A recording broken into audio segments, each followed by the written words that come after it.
Halo semua, perkenalkan nama saya Febriansa. Dalam kesempatan kali ini saya akan ngebahas komunikasi politik, yaitu biografi seorang politik Bapak Haji Prabowo Subianto Djoyo Hadikusumo yang biasa disebut dengan Bapak Prabowo Subianto.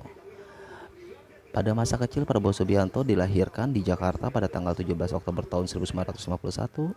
Prabowo merupakan anak dari pakar ekonomi Indonesia pada zaman Soekarno dan Soeharto, yaitu Bapak Profesor Smito Djoyo Hadikusumo dan Ibu Prabowo bernama Dora Mirge Siregar, seorang wanita Kristen Protestan yang berdarah Minahasa yang berasal dari keluarga Mainkom di Logowan, Sulawesi Selatan. Prabowo memiliki dua orang kakak perempuannya, yaitu Biatini Simidrawati dan Mariani Ekawati, dan seorang adik lelakinya, yaitu Hasyim Djoyo Hadikusumo. Pada masa kecil Prabowo banyak dihabiskan di luar negeri, terutama setelah keterlibatan ayahnya menentang pemerintahan Presiden Soekarno di dalam pemerintahan Revolusioner Republik Indonesia di Sumatera Barat. Selanjutnya, Prabowo menyelesaikan pendidikan menengahnya di Victoria Institute di Kuala Lumpur, Malaysia, selanjutnya di Zurich International School, Zurich, Swiss, dan The American School di London, Inggris. Baru setelah kejatuhan Soekarno dan naiknya Soeharto, keluarga Sumirto kembali ke Indonesia, dan Prabowo masuk ke Akademi Militer di Magelang, Jawa Tengah. Karir militer Prabowo. Prabowo mengawali karir militernya di TNI Angkatan Darat pada tahun 1974 sebagai seorang Letnan II setelah lulus dari Akademi Militer di Magelang. Dari tahun 1976 hingga tahun 1985, Prabowo bertugas di Komando Pasukan Sandi Yuda atau Kopasandra, pasukan khusus Angkatan Darat pada saat itu. Salah satu penugasan pertamanya adalah sebagai Komandan Letnol pada Grup 1, para komando yang menjadi bagian dari pasukan operasional tim Nanggala di Timur Timur. Karir militernya Prabowo terus melejit. Pada tahun 1983, Prabowo dipercaya sebagai Wakil Komandan Dasmen 81 Penanggulangan Teroris atau GOLTOR dan Komando Pasukan Khusus TNI Angkatan Darat atau Kopassus. Setelah menyelesaikan pelatihan di Special Forces Officer Course di Fort Benning, Amerika Serikat, Prabowo diberi tanggung jawab sebagai Komandan Batalion Infanteri Lintas Udara. Selanjutnya, Prabowo Subianto kemudian menikah dengan Titi yang merupakan anak Presiden Soeharto. Pernikahan Prabowo dengan Titi berakhir tidak lama setelah Soeharto mundur dari jabatan Presiden Republik Indonesia. Dari pernikahannya dengan Titi, Prabowo dikaruniai seorang anak, yaitu Didit Prabowo. Didit tumbuh besar di Boston, US, dan sekarang tinggal di Paris, Prancis sebagai seorang desainer. Dugaan pelanggaran HAM di Timur Timur. Pada tahun 1990-an, Prabowo terkait dengan sejumlah kasus pelanggaran HAM di Timur Timur. Selanjutnya pada tahun 1995, ia dituduh menggerakkan pasukan ilegal yang melancarkan aksi teror ke warga sipil Timur Timur. Peristiwa ini membuat Prabowo nyaris bangku hantam dengan Komandan Korim Timur Timur saat itu, Kolonel Ifkiki Syaknarki, di kantor Pandama Udayana Majen TNI Adang Ruhyatna. Sejumlah lembaga internasional menuntut agar kasus ini dituntaskan dan agar Prabowo dibawa ke Pengadilan Kriminal Internasional di The Hague. Menurut pakar Adnan Buyung Nasution, kasus ini belum selesai secara hukum karena belum pernah diadakan pemeriksaan menurut hukum pidana. Selanjutnya, Prabowo juga diduga terlibat dalam peristiwa pembantaian keras yang terjadi pada tahun 1983 di Timur Timur. Prabowo sendiri membantah dan menyebutnya sebagai tuduhan tak berdasar. Sementara itu, seperti yang tertulis dalam sebuah dokumen yang dibawa dari Dili ke Lisbon pada Juni 1989 oleh seorang pengungsi, 20 orang ditembak mati oleh tentara-tentara yang berada di bawah komando Prabowo. Dalam penculikan aktivis tahun 1998, pada tahun 1997 Prabowo Subianto diduga mendalangi penculikan dan penghilangan paksa terhadap sejumlah aktivis pro-reformasi, setidaknya 13 orang, termasuk seniman teater rakyat Widi Tukul, aktivis Herman Hendrawan, dan Petrus Bima, hilang dan belum ditemukan hingga sekarang. Mereka diyakini sudah meninggal. Dan tim Mawar mengakui bahwa diperintahkan oleh Prabowo untuk melakukan penculikan kepada 9 orang aktivis, diantaranya Haryanto Taslam, Desmond J. Mahesa, dan Pius Lustrilanang.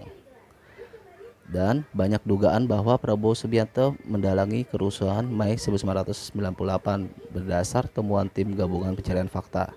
Dugaan motifnya adalah untuk mendiskreditkan rival Wiranto, untuk menyerahkan etnis minoritas, dan untuk mendapat simpati dan wewenang lebih dari Soeharto biar kelak ia mampu memandang kerusuhan.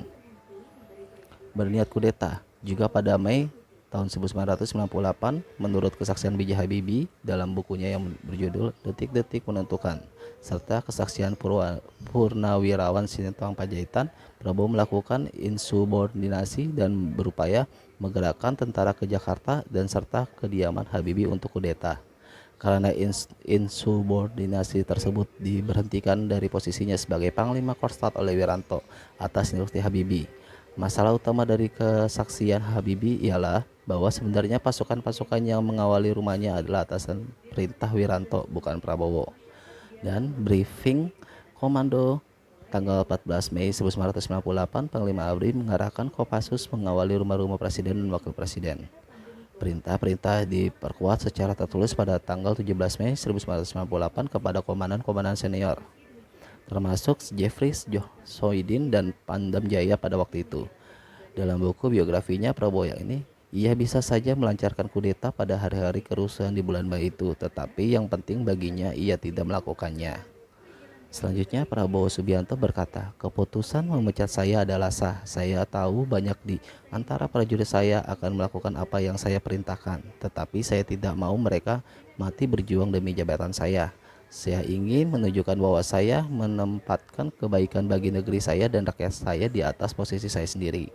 Saya adalah seorang prajurit yang setia, setia kepada negara, setia kepada republik.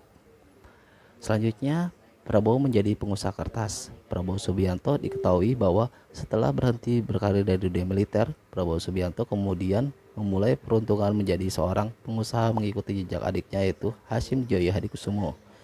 Karir Prabowo sebagai pengusaha dimulai dengan membeli perusahaan kertas yakni Kiani Kertas, perusahaan pengelola pabrik kertas yang berlokasi di Mangkajang, Kalimantan Timur.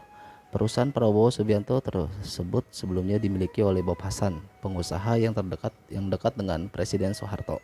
Prabowo Subianto membeli Kiani Kertas menggunakan pinjaman senilai 1,8 triliun dari Bank Mandiri. Selain mengelola Kiani Kertas yakni menjadi Kertas Nusantara, kelompok perusahaan Nusantara Group yang dimiliki oleh Prabowo juga menguasai 27 perusahaan di dalam dan di luar negeri.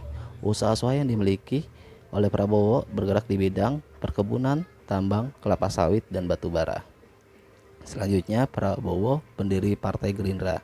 Prabowo bersama adiknya Hasyim Joyo Hadikusumo, mantan aktivis mahasiswa Fadlizon, dan mantan D25 Badan Intelijen Negara bidang penanggalan Mukhdi Purwarenjono serta sederetan nama lainnya mendirikan Partai Gerakan Indonesia Rakyat atau Partai Gerindra pada tanggal 6 Februari 2008. Ia menjabat sebagai Ketua Dewan Pembina Dewan Pimpinan Pusat atau DPP. Selanjutnya, Prabowo terjun ke dunia politik. Setelah sukses menjadi seorang pengusaha, Prabowo Subianto kemudian memulai peruntukan karirnya di bidang politik berbekal pengalaman serta reputasinya.